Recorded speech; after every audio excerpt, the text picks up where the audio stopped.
Pranay, just few hours ago, Elon Musk had famously put out that tweet, which was also referred to by Finance Minister Nirmala Sitharaman during the course of one of our interactions yesterday, that the balance of power is changing, and how China, which is growing at 26.6%, I mean, that's their contribution to the global GDP, and India is second at 17%. So between China and India, the total is around 43%.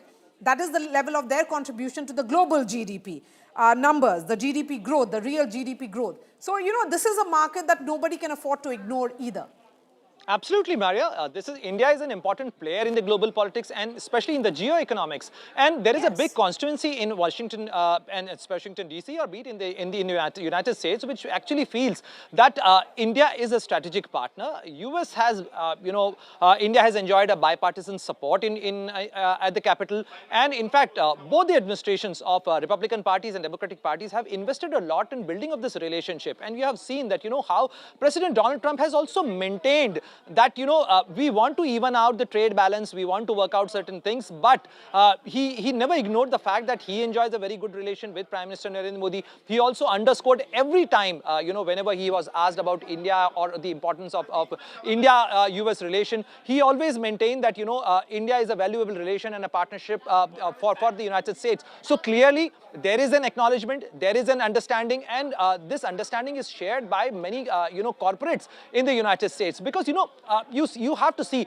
which other country on the planet can give you a 100+ fighter jet order. So clearly India in terms of potential, India in terms of the numbers, India in terms of the market access is a huge market US would want to have. And if US would want to balance the geopolitics here, India is a strategic partner they would want to have on their side, rather than let India tilt towards the China or toward any other access for that matter. If President Donald Trump want to work out an arrangement where they want to have a power competition with China, and they want to build a stronger relationship, a stronger stronger partnership, then it is advisable, and it is in all prudence to have India on its side. And I think India's recent FTAs have also played a crucial role, Maria, here, because I think India's conclusion of FTA with United Kingdom, India's conclusion of FTA with EU, with greater market access and with fantastic terms, has also left their impact in the decision-making process of the United States. And I think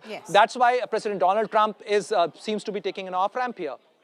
Yes, so Gaurav Sawant also joins us. Gaurav, the indication is that India and US have agreed to reduce the reciprocal tariff from 25% to 18%. Of course, we'll get more details from the Indian side. That's likely to come in the next few minutes as well.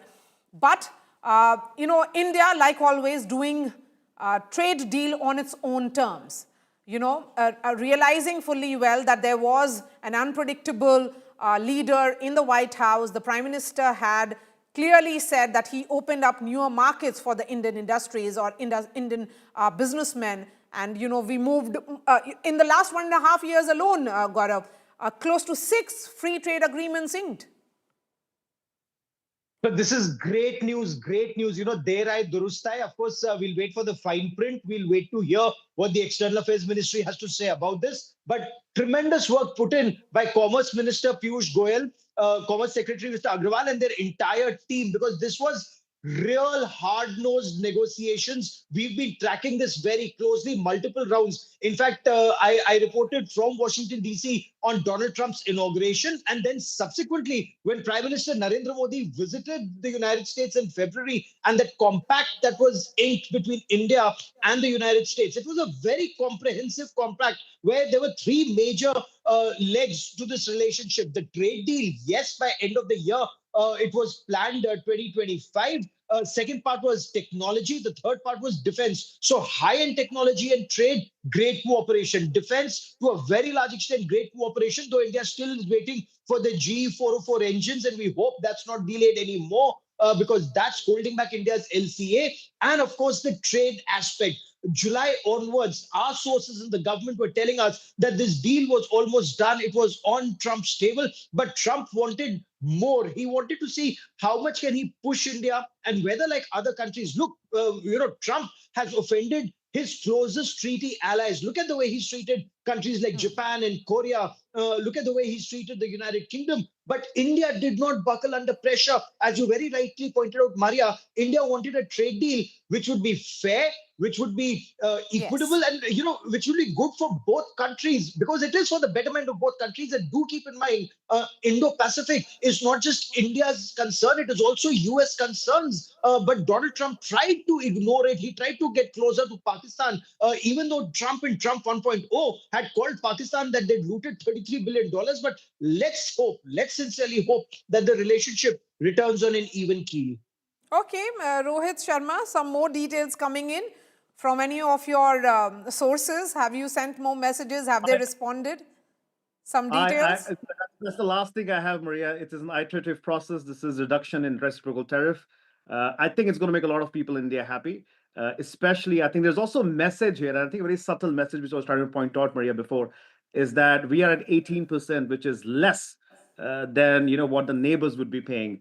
And I think it's an important message that President Trump is trying to say. We've all seen those images of the Pakistanis talking about they have a deal and this and that. But I think President Trump was able to give India that small victory in a sense. And then the process about, let's India starts buying oil from American companies, be it Venezuela, wherever. I think those reciprocal tariffs would then obviously, sorry, my bad, the punitive tariffs would then obviously go away. There's also E.M. Jaishankar, as we were talking about. He is going to be in town tomorrow. He's in New York right now. He's coming to Washington, D.C. He's going to be participating in the Critical Minerals Summit. So we'll probably hear more about what the next steps would look like. But the big thing is, I think we've made a great progress on this. We will be at 18% once those 25% punitive tariffs go away. And I think this is what I think everybody was wanting to happen for the longest time. Remember, it was last year in February when the Prime Minister was here, and they had announced that we would get a trade deal in less than 3 weeks, is what President Trump wanted to do. But less than a year, it took almost a year, but just less than a shy of a year, we finally have something with the Americans. And as Gaurav was pointing out, I think now we can all hope the relationship will go back to how it was prior to 2025. In fact, now we'll wait for the response to come in from India side.